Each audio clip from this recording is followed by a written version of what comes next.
I want to look at the pact with truth story of Elijah in the contest with the prophets of Baal on top of Mount Carmel.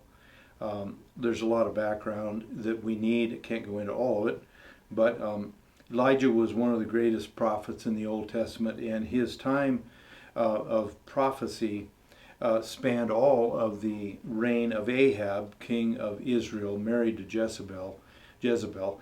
Ahab was a complete rat, and there were hardly any kings of Israel that were worse than him. And God spoke almost exclusively through Elijah in rebuking Ahab. Ahab and Jezebel had turned away from the worship of the Lord and turned to the worship of Baal and Ashtaroth, and those were gods, different gods, fertility gods, male and female, and licentious worship, and they built temples to them, and they really turned the people of Israel away from the Lord. So through the word of Elijah in a short period of time, these things happened. God told Elijah, pronounce a drought in the land that will last until Elijah shows back up and announces it's over. Then God hid him for 3.5 years. Then he tells him to return and confront Ahab and say, you gather all the prophets of Baal, all the prophets of Asheroth, and bring them to the top of Mount Carmel. We're going to have a contest up there. We're both going to offer sacrifices. And the God that rains fire down from heaven to consume the sacrifice, that will be the God, and we'll not worship the other one anymore. And he agreed to it.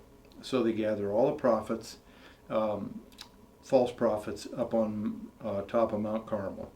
They lay out the sacrifices on the altars, and prophets of Baal go first. They got nowhere. They spent from the morning all the way till just about dusk, and they were hooting and hollering and cutting themselves and jumping on the altar where the sacrifice was and screaming and hollering, and nothing happened.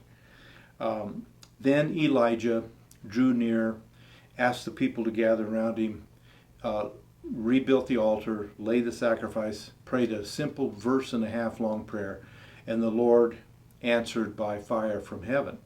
And the people fell on their faces, and they said, the Lord, He will be the God. He'll be our God. Immediately at that point, Elijah said, gather all the prophets of Baal, and there were 850 of them. That's a lot. Gathered them all together. They took them down to a brook at the foot of the mountain of Mount Carmel, killed, executed every one of them. Then he goes back up to the top of Carmel, gets down on his knees and began to pray for rain to return.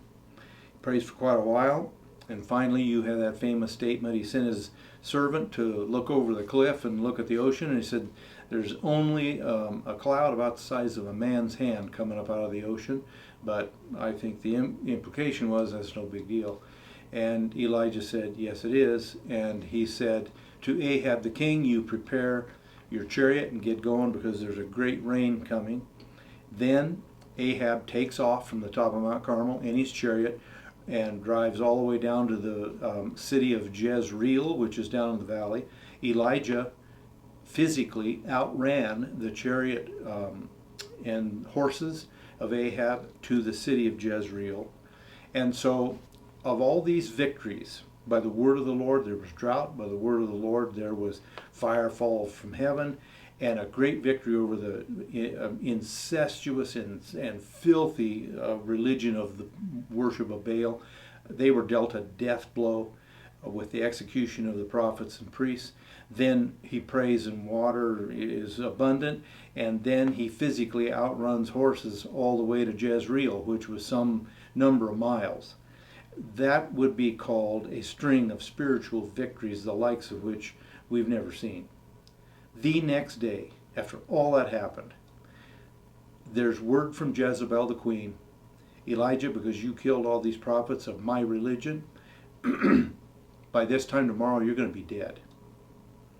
Scared him to death, took off, went to Beersheba, which is way down in the south of Judah, and left his servant there, went one more day's journey way out into the desert, and crawled under a juniper tree, and then ended up asking God. He said these words.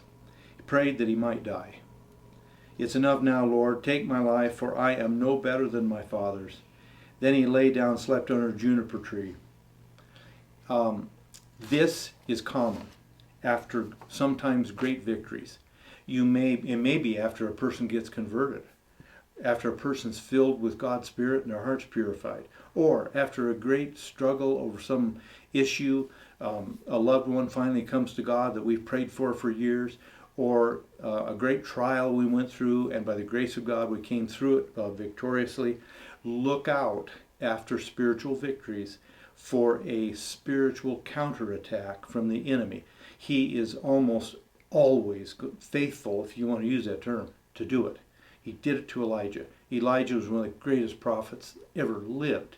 Yet, after that great victory and a certain amount of physical and psychological exhaustion, he hears the news from Jezebel, "I'm going to kill you." He bought a hook, line, and sinker, scared to death, took off. And then he sunk so low that he begs God to kill him.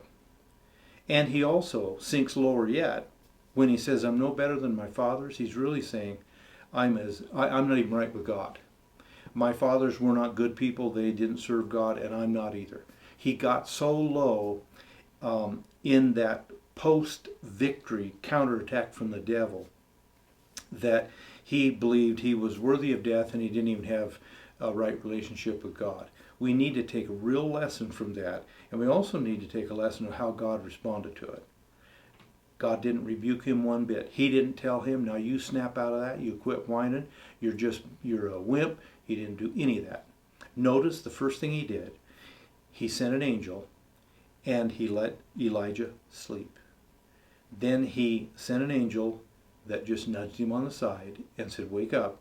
And there was a loaf of bread and a jar of water. He ate it, slept some more. Then the angel came a second time, touched him on the side. There was another loaf of bread on hot stones and a jar of water. It lets us know the first thing Elijah needed, and I mean this in the right way. He didn't need another sermon. He didn't need a whole bunch of Dayspring Bible verse cards. He needed to sleep and eat and chill out. That's where God started. Sometimes that's what's wrong with us.